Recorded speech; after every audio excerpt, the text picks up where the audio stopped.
여호와여 일어나소서. 쿠마 아도나이.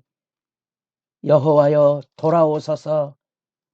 슈바 아도나이. 새벽을 깨우는 거룩한 기도자 여러분, 주님을 만나는 생생한 말씀의 인도가 감격의 하루를 열어가는 일에 힘이 되기를 소망합니다. 오늘 우리가 읽어갈 말씀은 민수기 10장 11절부터 36절까지의 말씀으로서 드디어 하나님의 백성이 하나님과 더불어 나아가는 장엄한 행진의 모습들을 우리가 지켜보게 됩니다. 이 질서 안에 왜 유다가 앞장섰는지, 왜 여기 고앗 자손이 중심이 되고 있는지, 여러분, 하나님의 말씀을 통하여 하나님의 명령에, 하나님의 지시에, 하나님의 입으로 나오는 말씀에 순종을 배우지 못하게 되면 바로 이런 것들이 끊임없는 갈등이 일어나는 소지가 될 것입니다. 말씀을 통하여 물으시고 배우셔야 됩니다.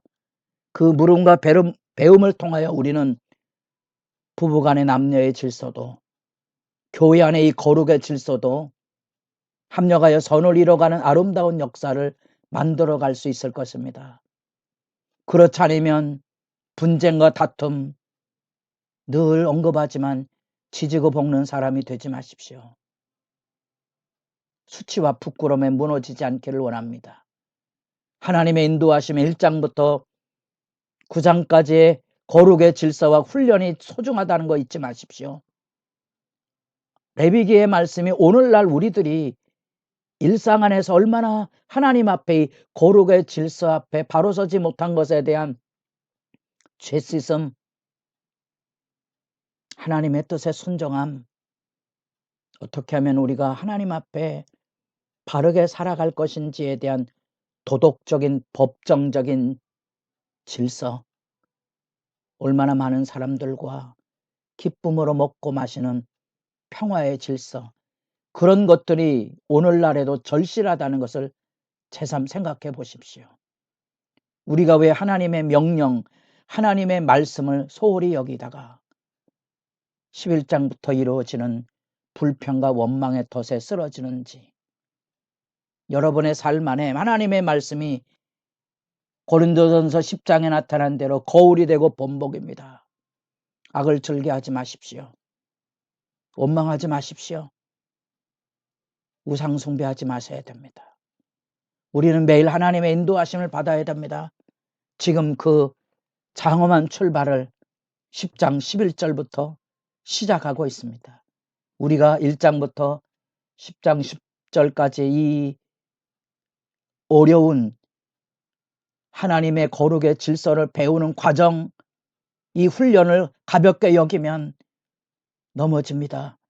가볍게 여기지 마십시오. 가정생활 어떻게 아내와 남편으로서, 부모와 자녀로서, 사회생활의 주인과 종으로서 성령 충만한 삶의 질서가 무엇인지 한 해에서 10가지 머리부터 발끝까지 배우셔야 됩니다.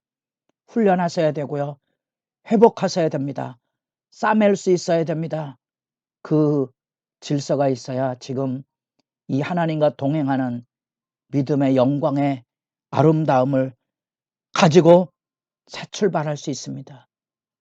이 장엄한 장면 앞에 불과 열하루 길이면 들어가는 약속의 땅으로 나아가야 될 하나님의 백성의 길이 40년 동안 왜 헤매게 되었는지 역사의 실제를 보면서 바로 우리가 그렇게 헤매고 살았다는 사실을 하나님의 영으로 깨달을 수만 있다면 다시는 죄의 반복으로 방황하는 삶에서 삶을 소비하지 않을 텐데, 많은 눈물과 통해와 아픔과 하나님과의 만남의 임재 앞에 오래 머물러 서십시오.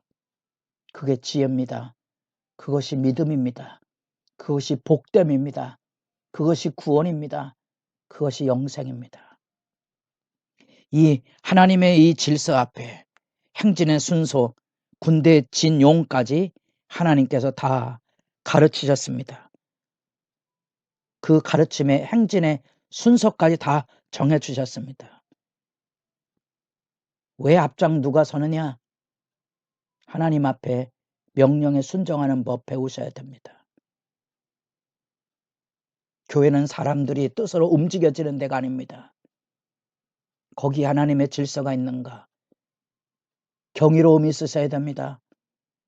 섣부르게 말을 가지고 교회를 더럽히지 않길 조심하셔야 됩니다.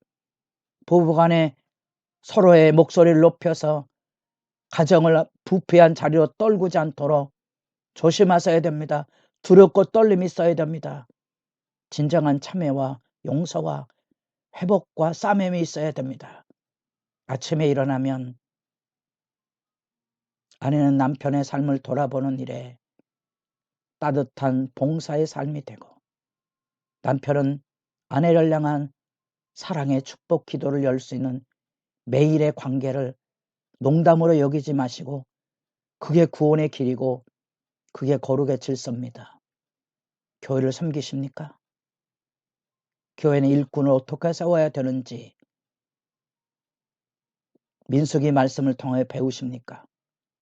배우셔야 됩니다. 어떻게 훈련해야 되는지, 어떻게 회복해야 되는지 레위기 말씀을 통하여 배우셔야 됩니다. 가볍게 얘기하는 얘기가 아닙니다. 광야에서 무너지지 않으려면, 말씀이 거울이고 본보인데 여러분들이 보고 배우지 않으면 야고보 기자가 말한 것처럼 스스로 속이는 자 되지 마십시오. 듣기만 하고 속이는 자 되지 마십시오. 순종하셔야 됩니다. 한 입으로 찬송을, 한 입으로 저절을 품을 수 없습니다. 포도나무는 포도나무지 포도나무의 엉겅퀴가 여는 법은 없습니다.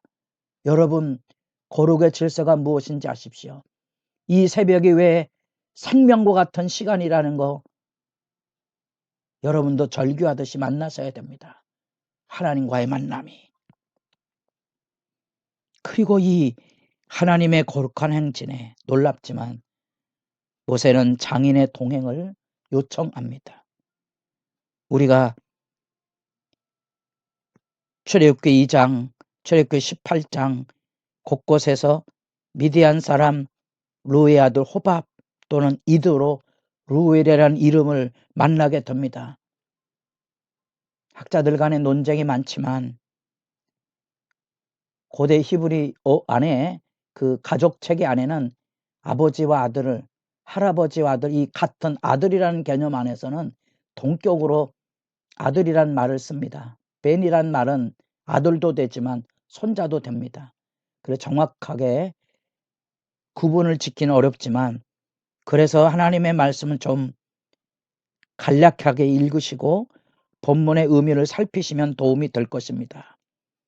루의 아들 호밥이라 그랬으니까 이 호밥이 이도로와 동행인이라고 생각하시면 되겠습니다. 미디안 사람이기도 하지만 겐족속이란 말도 그렇습니다. 미디안이라는 족속은 하나의 지역을 가지고 있었던 게 아니고 유목민족입니다. 그 중 안에 연합체니까 겐족속도 있었을 것입니다. 그러나 여하튼 중요한 것은 이 모세의 장인이 그 지리를 잘 알므로 유목민족이었으니까 그들에게 두 눈이 되어졌던 것처럼 출애굽기 18장에 지혜를 요청하게 된 것입니다. 동행하며 하나님의 인도하심도 필요하지만 사람의 지혜도 선용하실 필요가 있다는 겁니다. 그리고 이제 영광의 장면이 시작이 됩니다. 드디어 성막 위에 구름이 떠오르고 선봉에 법궤를 세워서 하나님의 인도하심으로 하나님 앞에 나아갑니다. 하나님의 인도하심을 따라 진영을 떠나고 진영을 세워서 쉴 곳을 찾습니다. 괴가 떠날 때 모세가 구령의 질서를 외칩니다. 여호와여 일어나소서, 여호와 쿠마, 여호와여 돌아오소서, 여호와 슈바. 여러분들에게도 이 하나님의 이끄심과 하나님의 머물게 하심, 하나님의 뜻을 따라 나아감과 머무는 질서의 영광이 구호가 되고 영광의 외침이 돼서 하나님과 동행하는 일에 복이 있는 여정이 되기를 진실로 소망합니다. 기도를 열어가십시오. 여러분은 얼마나 하나님의 입에서 나오는, 하나님의 입으로 나오는 그 말씀을 귀담아 듣고 하나님의 말씀 앞에 함께 머무는 자가 됩니까? 물으십시오. 하나님의 말씀인가? 하나님의 말씀의 규례인가? 합당한 것인가? 반드시 그것이 거짓됨이 아니고 참됨인가? 늘 물으셔야 됩니다. 많은 사람들이 예언을 한다고 그럽니다. 예언이 참인지 아닌지 다 적어보셔야 됩니다. 그러면 알게 됩니다. 우리의 예언이 그렇게 신뢰할 만한 게 아니라는 거. 그래서 분별력이 필요합니다. 예언은 개인을 위해 주어진 것입니다. 남에게 말하는 게 아닙니다. 남의 삶의 여정에 대해 내가 함부로 하나님의 이름으로 옳다 그르다 말하는 것은 독선입니다.